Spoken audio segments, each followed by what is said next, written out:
नमो नमः.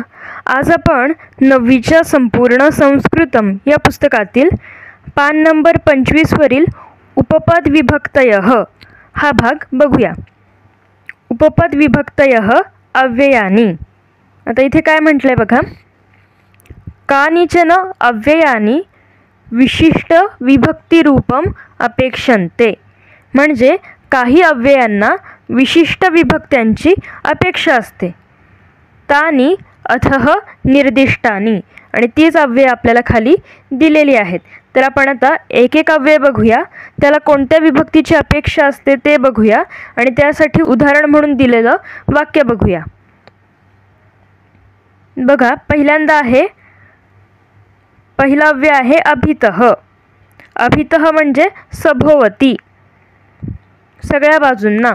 तर या अव्ययाला द्वितीया विभक्तीची अपेक्षा असते. याचं उदाहरण भानुम अभितः ग्रहाः भ्रमन्ति. भानुम, भानु म्हणजे सूर्य. तर सूर्याच्या सभोवती ग्रह फिरतात किंवा भ्रमण करतात. मग द्वितीय विभक्ती कोणाची करायची? तर ज्याच्या सभोवती त्या शब्दाची द्वितीय विभक्ती करायची. म्हणून सूर्याच्या सभोवती, म्हणून इथे भानुम ही काय केलेली आहे? द्वितीय विभक्ती केलेली आहे. दुसरा अव्यय आहे परितः. परितः म्हणजे सुद्धा सभोवती.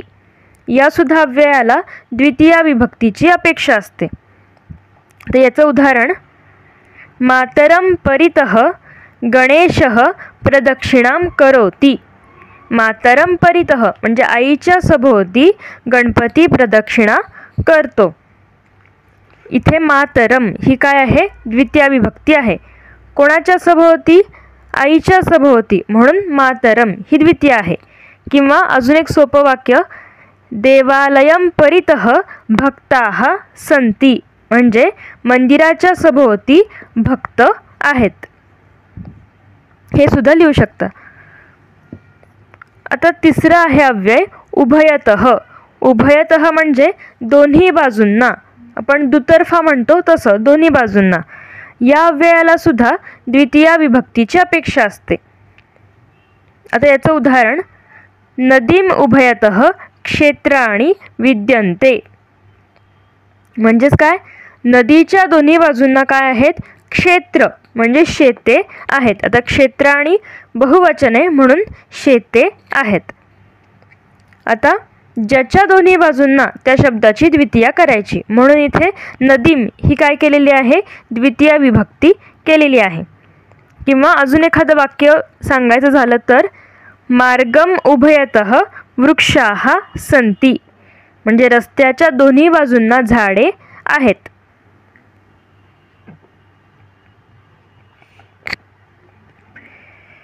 चौथा अव्यय बघा, प्रति. प्रति म्हणजे च्याकडे, च्याकडे. या सुद्धा अव्ययाला द्वितीय विभक्तीची अपेक्षा असते. आता बघूया उदाहरण सायंकाले वत्सः धेनुं प्रति वेगेन गच्छति.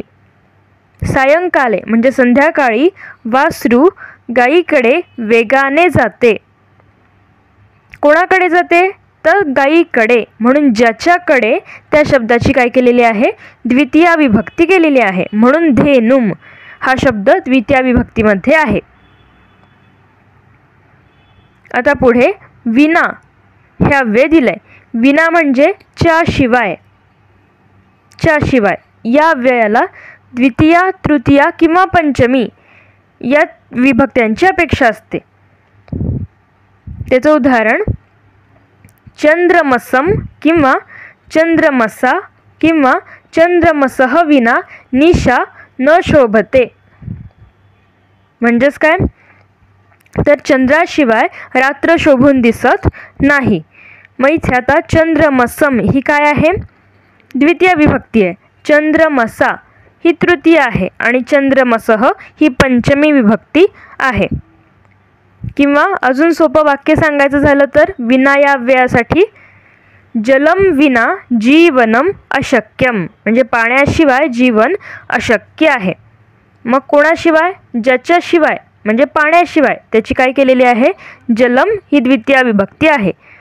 मग हेच वाक्य आपण तृतीय आणि पंचमीमध्ये बघायचं झालं तर द्वितीयात बघितला तर तृतीया जलेन विना जीवनम अशक्यम आणि पंचमीसाठी जलात विना जीवनम अशक्यम. हे सुद्धा तुम्ही लिहू शकता. आता पुढे 6वं दिलंय त्यांनी अव्यय सह. सह म्हणजे च्या बरोबर किंवा सोबत, बरोबर किंवा सोबत असा अर्थ आहे. तर या अव्ययाला तृतीया विभक्तीची अपेक्षा असते. मग ज्याच्या बरोबर त्या शब्दाची तृतीया करायची. तर उदाहरण बघा, पित्रासह अनिकेतः आपणं गच्छति म्हणजे वडिलांबरोबर अनिकेत दुकानात जातो. हे वाक्य आहे. म्हणून पित्रा ही काय आहे, तृतीय विभक्ती वापरली आहे. किंवा अजून सोपं वाक्य सांगायचं तर रामेण सह सीता वनं गच्छति, रामाबरोबर सीता वनात जाते. आता पुढे 7वं अव्यय आहे अलम.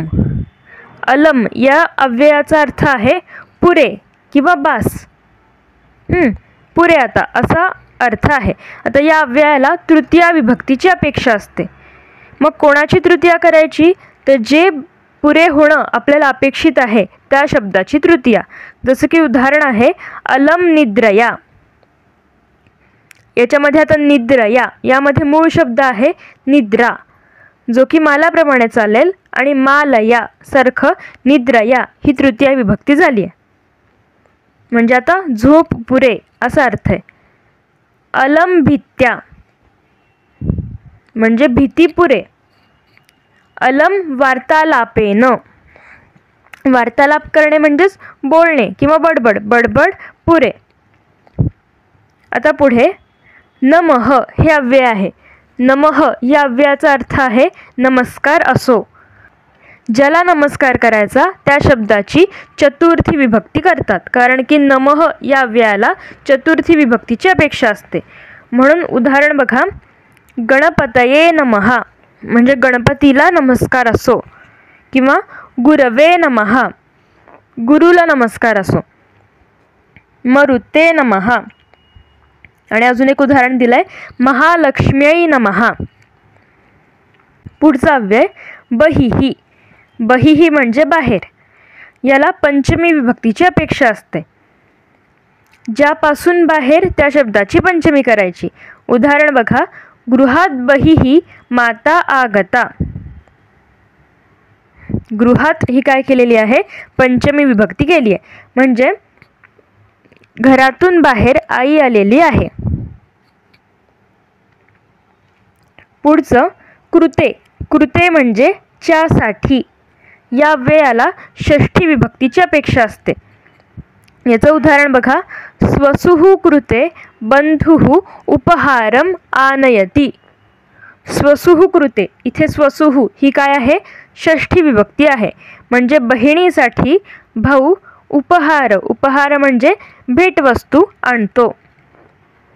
किंवा अजून एखादं उदाहरण सांगायचं तर देशस्य कृते सैनिकाः स्वप्राणान् त्यजन्ति.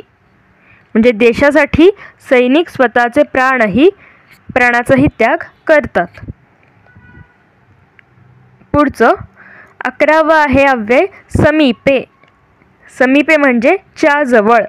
या सुद्धा अव्ययाला षष्ठी विभक्तीची अपेक्षा असते. तर याचं उदाहरण नगरस्य समीपे उद्यानं वर्तते. म्हणजे नगराच्या जवळ उद्यान आहे. मग ज्याच्या जवळ त्या शब्दाची काय केलेली आहे, षष्ठी विभक्ती. म्हणून नगरस्य ही काय आहे, षष्ठी विभक्ती केलेली आहे. तर अशा प्रकारे आज आपण हा उपपद विभक्तयः हा भाग बघितलेला आहे. तर पेपरमध्ये सुद्धा आपल्याला योग्य विभक्ती रूपम योजयत असा प्रश्न येऊ शकतो. मग तिथे गाळलेली जागा दिलेली असते आणि तो शब्द आपल्याला कंसात दिलेला असतो. मग आपल्याला काय करायचं असतं, ते अव्यय कोणतं आहे ते बघून त्या अव्ययाला कोणत्या विभक्तीची अपेक्षा आहे ते लक्षात घेऊन त्या शब्दाचं, दिलेल्या शब्दाचं योग्य विभक्ती रूप वापरायचं असतं.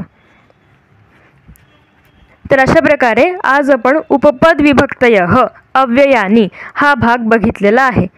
तुम्हाला जर माझे व्हिडिओ आवडत असतील तर व्हिडिओला लाईक करा, शेअर करा आणि आपल्या चॅनलला सबस्क्राईब करा. चला तर पुन्हा भेटूया पुढच्या भागात. पुनर्मिलामः. धन्यवादः.